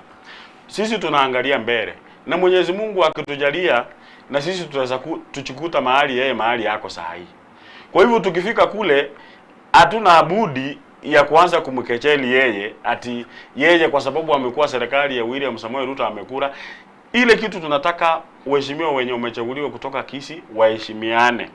Watupatie mwelekeo ile ambayo tunaona ya kwamba hii mwelekeo wanatupatia ni mwelekeo ambayo hata sisi viongozi ambayo tuko na nia tukue viongozi tuangalie wametupatia mwongozo mwema. Aachane na maneno ya kukecheli Mheshimiwa Matiang'i, kwa sababu Mheshimiwa Matiang'i na yeye ni Mkenya. Na according to our constitution it states very clearly, every citizen of this country has a right kusimama kutafuta kiti yote. Kwa hivyo Mheshimiwa Fred Okengo Matiang'i ako sawa kwa sababu yeye ni Mkenya na ako na haki ya kuuliza hiyo kiti ya president. Kwa hivyo kama yeye anaendelea kukula, wacha akule na heshima, aheshimu viongozi wengine wenye wanakuja. Ndio maana mimi niliona pastor mwingine mwenye ananihubiria. Viongozi wengi wa serikali ya Mheshimiwa Ruto wanasahau kama wanakura mpaka wanafika hapa sasa wanataka kutapikia kila mtu. Kwa hivyo unataka nimwambie Mheshimiwa Osoro, wewe endelea kukura lakini heshimu viongozi wengine wenye wako na nia ya kuongoza hii Kenya. Asante sana. Flavia, unajua anasema ni kinaya kwamba mzazi wako amekuzaa. Yes. Alafu kisha amekulea hadi na hapo ni kwake kwa nyumba. Yes. Kwa nyumba ndio unamwambia wewe hautoshi na huyo ni babako unaambia kwamba hautoshi. The former Minister of Interior has been facing backlashes from over the country about his inability to raise funds for his own campaigns. Yes, maybe something about that before we move on shortly. And I'm going to speak this as an aspirant mwenye hana pesa, so labda najiongelea mimi na Matiang'i na wengine kama mimi. I do not like the kind of politics that we have, ile ambayo inafaa tupeane pesa ili upate kura, because what that means is utauza kura yako kwa mtu mbaya na 200,000 hata 300, au wajana mwenye ameuliwa waliuza na 167, utauza kura yako na 167, and then for the next 5 years utapitia shida. So that is the position I'm going to start from, that the kind of politics that we are having where you have to give money for people to support you, that is not good politics. I understand tuna ukosefu na tutataka from these politicians, but that should not be the basis of us deciding to vote for a person or not. Na hiyo naongelesha watu wa Dagoretti North and everywhere in the country, because we cannot afford to mess the country again in 2027 by agreeing to support people who are giving us money. Ni vibaya kusema hii, una ukosefu itabidi uchukue, lakini hiyo isifanye upigie mtu mbaya. And then going to the second point is this. Osoro saying Matiang'i does not have money, so asipewe kura ama ana ubaya kwa sababu ana pesa. Nani huyo anaongelea kona pesa? Ruto. Huyo Ruto ametoa pia pesa ako nayo. Aliuza kuku akapata hiyo pesa. Atuonyeshe hizo ni kuku gani anauza, juu pia si wengine tumejaribu kuuza kuku nje na tujapata hizo pesa zenye ako nazo. Hizo pesa anaongelea watu wako nayo ni kwa sababu wameiba kutoka kwa serikali. I can start pointing and telling you how we've lost money based on Auditor General's report. Ametuambia pesa imepotea kwa e-Citizen around sijui 10 billion. Pesa imepotea kwa SHA sijui around 11 billion. Pesa imepotea sijui wapi around how many. Every other time we are losing money. Hiyo ndo pesa Osoro anataka kutuambia Matiang'i angeiba kuja kwe na pesa.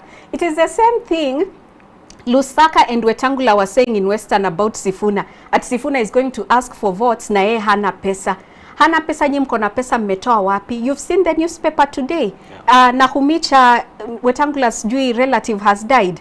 And then we've realized all the appointments in Western region were from Wetangula's family. So sini yao peke yake watakuwa pesa. Hiyo 30% walisema Western tuko nayo kwa serikali, silienda kwa Wetangula peke yake. And they are the only people who have the money. So when you're coming to tell us that, oh, you do not have money, so you should not campaign, ama people should not vote for you, tell us where you got your money. Because if you're earning 700,000 per month as an MP, but you end up bribing people to the tune of billions, please tell us where you got those billions. And then we refer you to EACC. Yes. That's good. Because of time, there was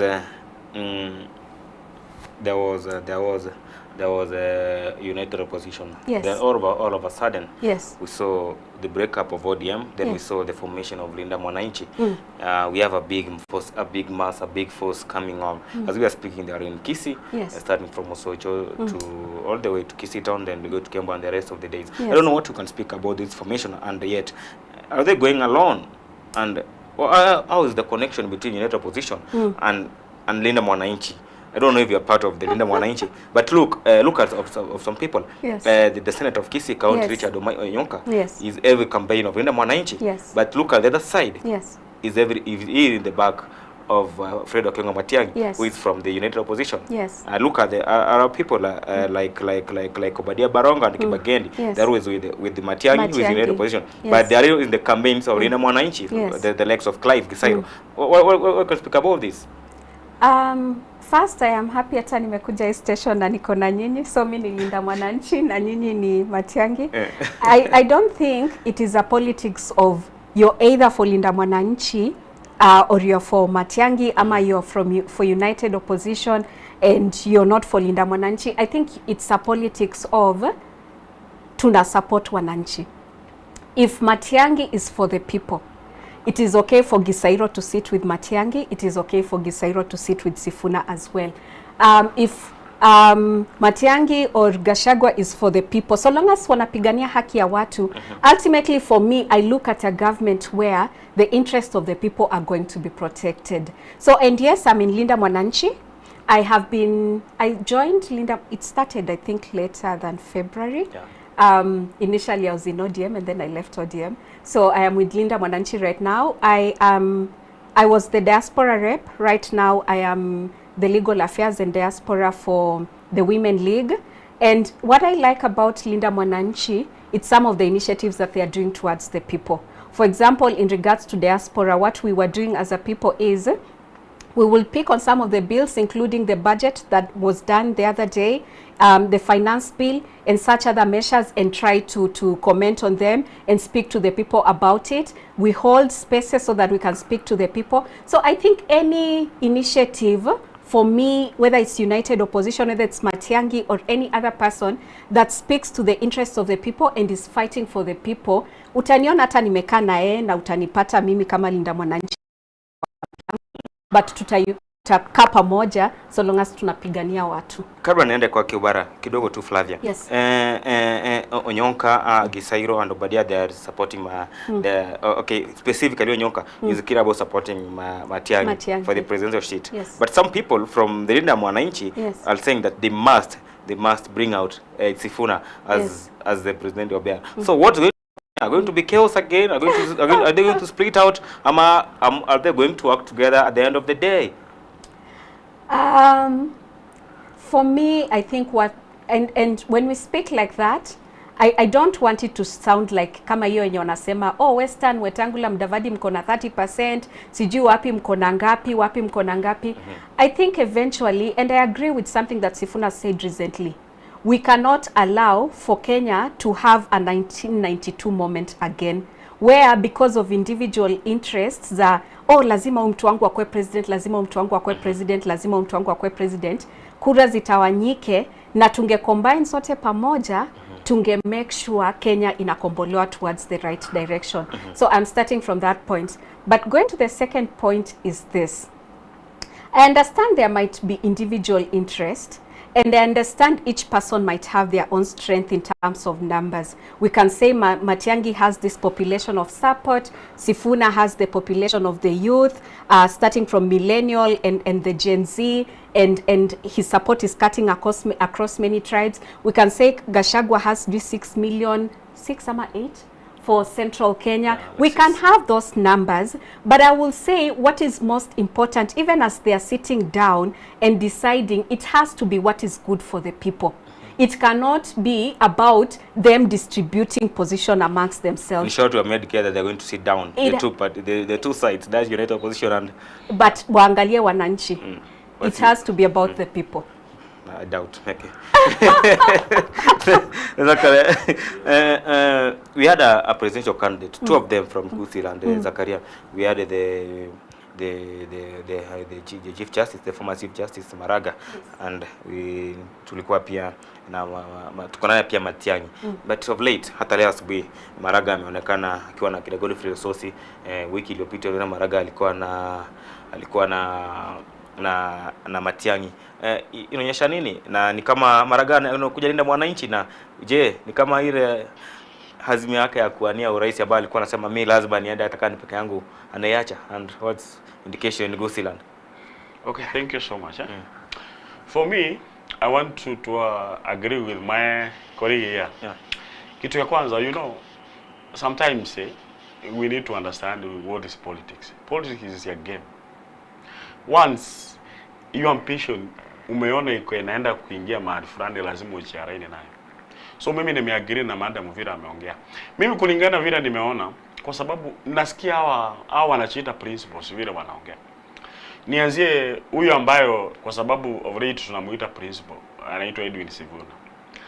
Yeye ametuweka wazi kwamba yeye sio lazima akuwe president. As long as tutapata the right candidate mwenye ataenda at least ataweza peleka hii Kenya mbele, that man is ready to support. The same message tulisikia ikitoka kwa Mheshimiwa Gachagua. Alisema kama tutapata mzuri kuniliko mimi Gachagua, I'm ready to support that guy. So nimesikia hawa principles wote wanaongea hivyo. Kwa hivyo na unajua, kwa kusema ukweli, siasa ni kitu kama ni perception. Yaani unauza kitu fulani, at least mtu ainunue.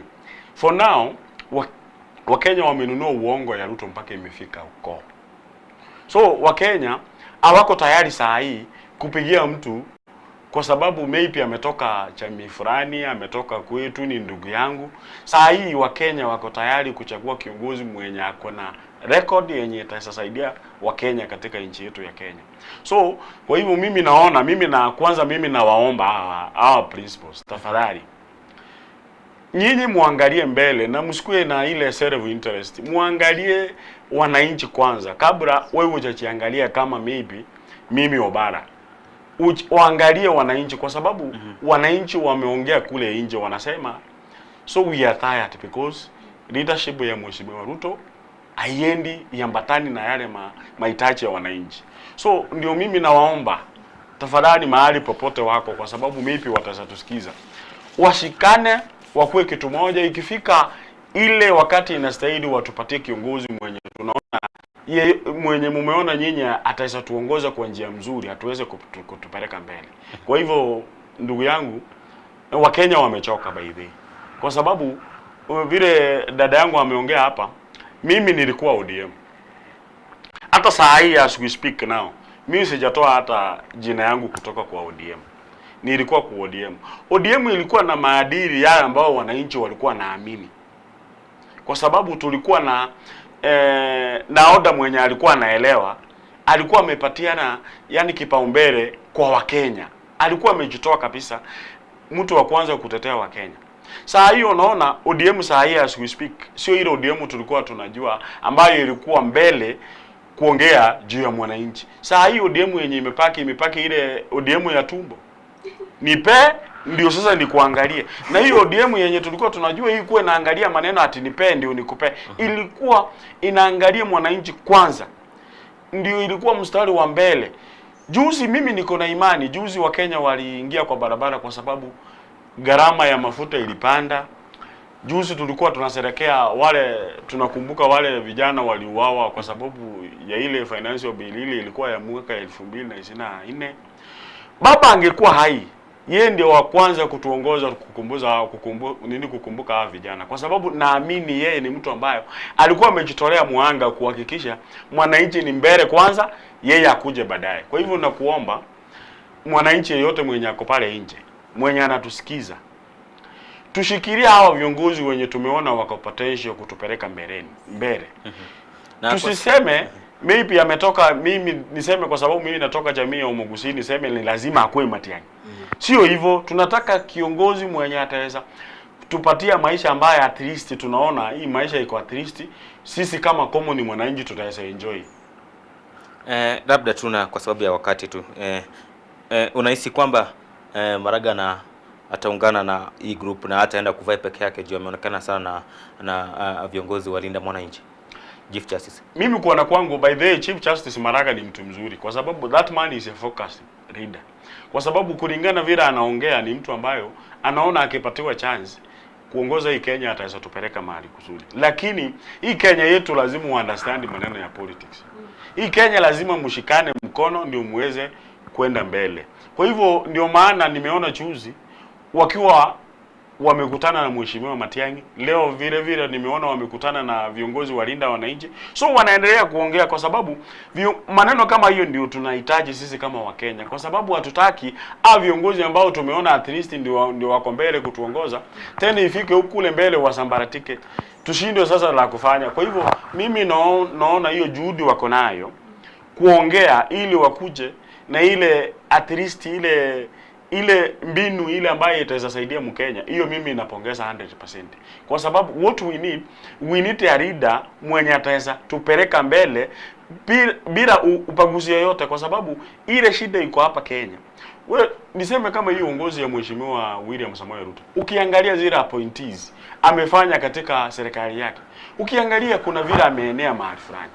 Tukiangalia tuseme tuongee fact, ukiangalia kama principal secretaries out of 50 something unakuta ameegemea pande fulani.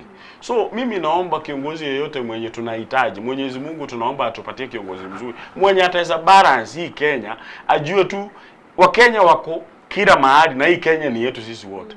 Asianze kusema mimi kwa sababu nimetoka mahali fulani so lazima nikuwe na watu wengi kuliko wengine. So inji unajua Mungu alituumba sisi wote ni binadamu. Isipokuwa tu ni vile maybe huyu madam anaongea Kikulia, yule mwingine anaongea Kijaruo, mimi naongea Kikisi. Sisi wote ni binadamu. Kwa hivyo tunataka yule kiongozi mwenye ataweza accommodate kila mtu katika nchi yetu ya Kenya. Asante sana. Kwa sababu ya wakati sana wanchu mwicha wigejide kamera wange tatu nesa tuigoro chinsa sana cheba na mambia tokana tene Etorobini na hii tuikomwe kwende tiga to ndro kwa na mange tore hamo na wakil Flavia na baiko Zakari tokana kwa na mangana ayige siasa. Coming back to you Flavia, Dagoretti note, we have a population of 180,000 to 186,000 people. Yes. 5 wards? 5 wards, yes. 5 wards. That yes. is Kabiro, Kawangware, Gatina, Kileleshwa, Kilimani. Kilimani for Ogeto. For Ogeto, yes. Yes, Ogeto is also vying for the MP seat. Yes? Not confirmed yet. Not confirmed yet. Yeah. But there is rumors. Rumors, yes. We put it aside. Dr. Nora Bosibori. Bosibori, yes, she's fine for the MP seat. Yes. Then the sitting MP, of course, Beatrice Elachi, Elachi, yes, under ODM. She was elected under ODM. Yeah, elected under ODM, yes. Bosibori will go with Wiper. I think so. Wiper. Yeah. Why you? Why me? Yeah. I will start from the national level because an MP is a member of the National Assembly before they serve the specific people that they've elected them. I have looked at how voting and the processes of parliament are being done, and I think the constitution of 2010 is not working because our MPs have failed us. The way we say the institutions are not working in the country is because people who are supposed to have vetted appointees and make sure we get the right appointees did not do their job. The way we are saying money is being spent wrongfully and put in the wrong places by the executive is because people who are supposed to look at the budget and say this budget line item yenye nasema this unit of the president office to increase foreign travel by 1,000% is not allowed, they did not do their job. Because this house that was supposed to say the president cannot ask for a supplementary budget and increase his expenditure from what was before to something like 18 billion, they did not do their job. Because these people agreed that the finance bill that is burdening the people who do not have money to begin with allowed for such a bill to pass irrespective of the interest of the people, they did not do their job. So I am going to parliament because I feel like it is. In fact, there is one thing. Let me point to one last thing. There is the Sovereign Wealth Fund that has been created. Just last week, this week, Parliament has voted and said controller of budget is not supposed to have access to the Sovereign Wealth Fund. And the issue with that is the controller of budget is supposed to have access so that they can see what money is being removed, where that money is going, who is removing that money.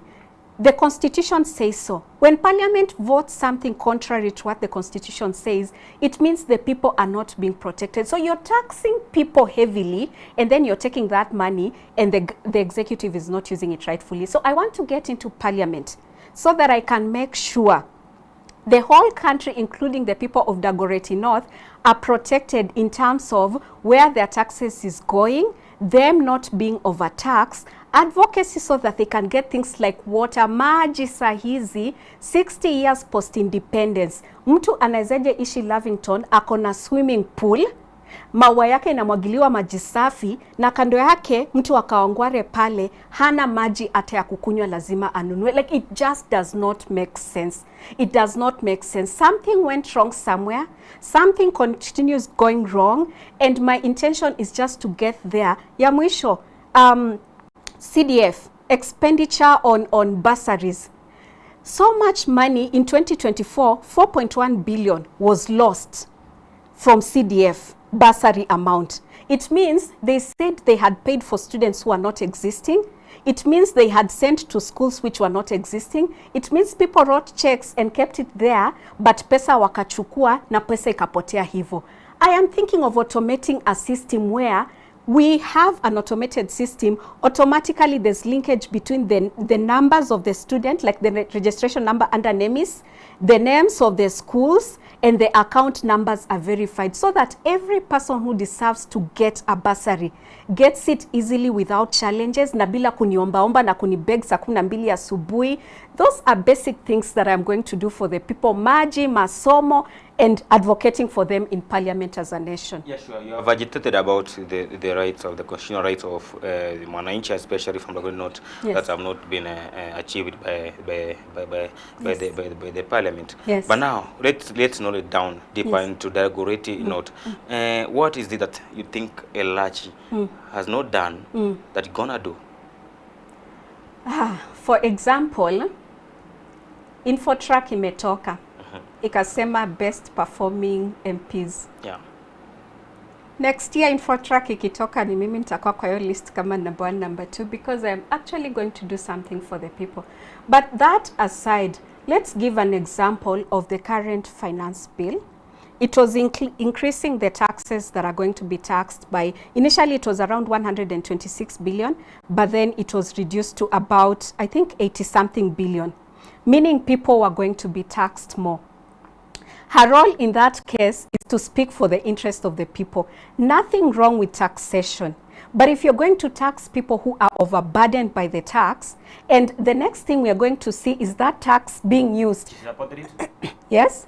Did you support it? Yes, she supported it. Okay. The next thing we are seeing ni watu wanaenda na machopa, wanatumia 4 million wako wanamasajiwa kwa ndege, na wao umetulazimisha ukututoe tax nyingi.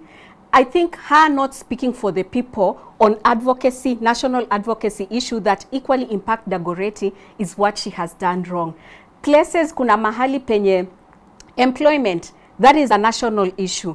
Dagoretti North is made of people who are majority from informal employment. Watu wa kuamka asubuhi wana hope mtu anajenga mahali waende wapate maybe 400 ama 500. That is on a good day. Ama watchmen, at best they are earning between 7,000 to 1,200 7,000 to 12,000 per month. Ama wakuosha manguo, either pasiku wape 500 ama wenye wamekwa kwa mwezi wape 7,000. If we advocated for a country where policies were made that would encourage investment, and that include tax policies, again back to taxes, that will encourage investment both locally and foreign investors, then what will So for me, majorly, it's going to be advocacy, which is something that she has failed on. I have never seen her raising any motion in Parliament that is benefiting people for Dagoretti North. I have never seen her voting no for a finance bill that is burdening the people of Dagoretti North. And I am coming in to do those things for the people. Before I even go to infrastructure, those are the things that I'm coming to do for the people of Dagoretti North. I've seen you in danger in case you win the seat and Ruto becomes the president. Kilimani is in Kilimani is in status is in Kilimani ward, which falls under Goreti North. Then you cannot go to get anything to work for your people if you are against the president because your constituency. Because your constituency lies in the president. Tunashinda, mwambie Linda Mwananchi, United Opposition tunashinda. Unaongelea nini? You know, you come from your constituency, status is in your constituency. Okay, Zachary, just 2 minutes. What can you help the people, the Omogusi people in Maradaima, just very few kilometers away from the town, local shops, vibanda, and maybe some jobs? How can you promise? How can people trust you? How can the Kusi community people who stay in Maradaima trust you as the MCA? How are you going to help them? First of all, you know, leadership is a call. It's a call. Watu wengi wanachukulia tu ni kazi hivyo tu. It's not an job ile utaweza chukulia hivyo. Vile madam ameongea hapa, ameongea vizuri sana. Kwa sababu unajua ile kitu ambayo viongozi wengi wanakosanga ni kutopanga kazi kulingana ile aliingia huko, hiyo kazi inamaanisha nini. Hiyo ndio kitu inatufeli, kwa sababu mimi nasema nataka MCA lakini sijui hata MCA inamaanisha nini. You are MP. You don't know the roles ya MP. So hiyo ndio shida inatukumba, kwa sababu vile madam amesema hapa, yeye kitu ya kwanza, unajua if you are a leader, so first of all angalia ni shida gani ambayo iko kwa hiyo eneo yako. Uanze kuona ni jinsi gani utaanza kukabiliana na hiyo shida. Kwa sababu hiyo ndio kitu ambayo inatuua. Kitu ya pili, kuna watu wanakuanga compromised wengi. Wanasema kwa sababu nimetumia wananchi kama daraja, nimefuka, so mimi wacha niende huko nikule minono, sasa nimesahau wananchi. Vile naongea vile Osoro, kwa sababu Osoro is my friend. Saa hii sasa anakula minono pale, so amesahau kwa hata yale anaongea hayambatani na yale maneno alikuwa anaongea wakati alikuwa anatafuta kura. So mimi kama vile mimi nasema mwenye niko na nia ya kuongoza watu. Kitu ya kwanza, kiongozi, watu wengine wanasahau wingi. Kiongozi kuwa kiongozi kwa jina. Lakini vitu mingi consult hawa wadosi wako, wale ambao wamekuweka kwa kiti. Ndio unaona shida hata Nairobi hapa tumeshindwa kupata ule governor ambaye anajisimamia kama governor mwenye amechaguliwa Nairobi. Ndio unakuta kwa sababu inafika pale anapigwa na yumba namna hii, unaona vitu zingine zinaanza kuharibika. Kwa hivyo mimi naomba Mwenyezi Mungu anipatie hekima. Wakati Mwenyezi Mungu atanipatia hiyo kiti, nifanyie wananchi kazi kulingana na ile shida iko pale, kwa sababu mimi ni mkaaji wa Maradaima miaka mingi. So mimi wanajua vile tunazungumza, kwa sababu mimi nazungumza nikiangalia ile shida ambazo tuko nazo pale chini. Kwa hivyo mimi nimewahakikishia ya kwamba God willing, Mwenyezi Mungu akinichagua ama wakinichagua nikuwe kiongozi wao, mimi nitakuwa kiongozi kwa jina, lakini vitu mingi tunafanya na hao kwa sababu hawa ndio wadozi wangu. Vile vile unaona ile uongozi ambao tuko nayo, ndio maana nilianza kusema tulikuwa na matumaini kubwa sana, kwa sababu mitasamo yetu vile tulikuwa tumeangalia wakati Mheshimiwa William Ruto alikuja kwetu kutafuta kura, tulimuona ni kama ametumwa na Yesu Kristo, kwa sababu alikuwa anazungumza mambo yenye anaguza mwananchi wa kawaida.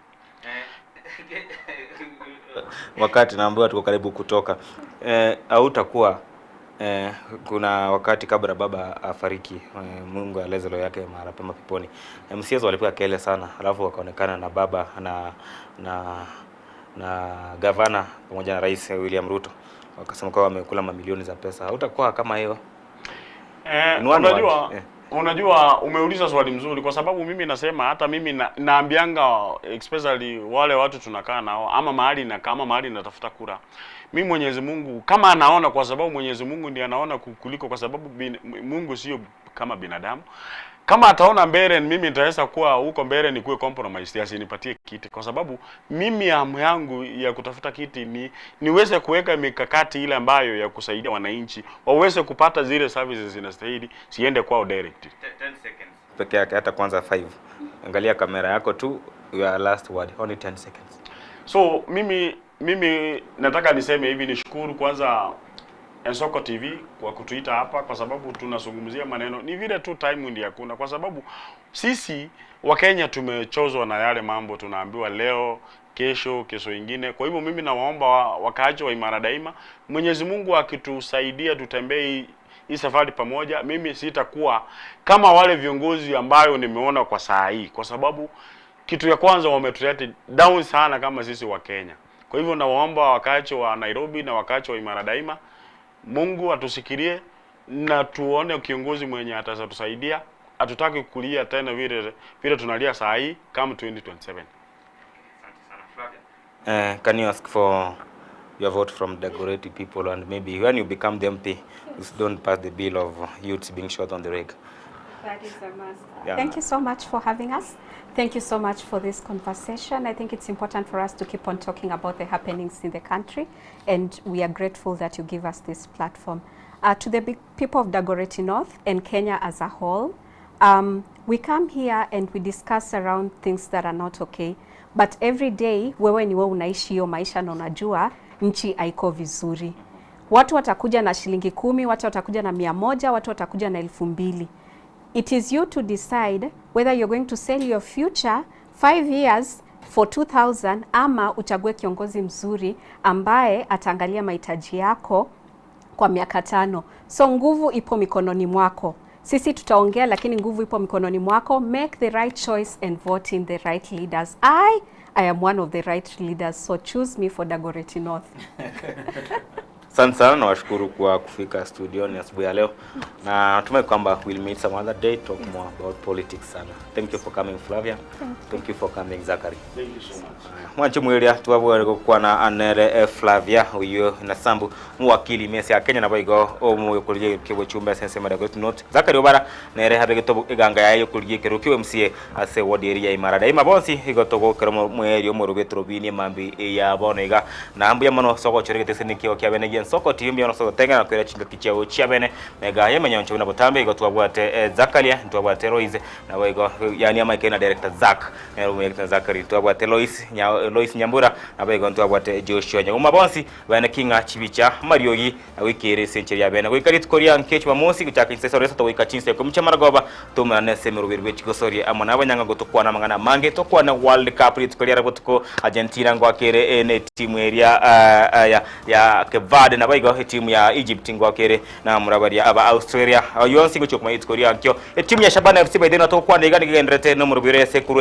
egetije kasarani esbaga ndrete koreta teneni abari bago chokorega si anene technical bench ya season yenyigo cheremo tukuro kwa Daniel Omwaga Etorobini ya ikiro mwerio tigarabu ya babai weekendi entoerret.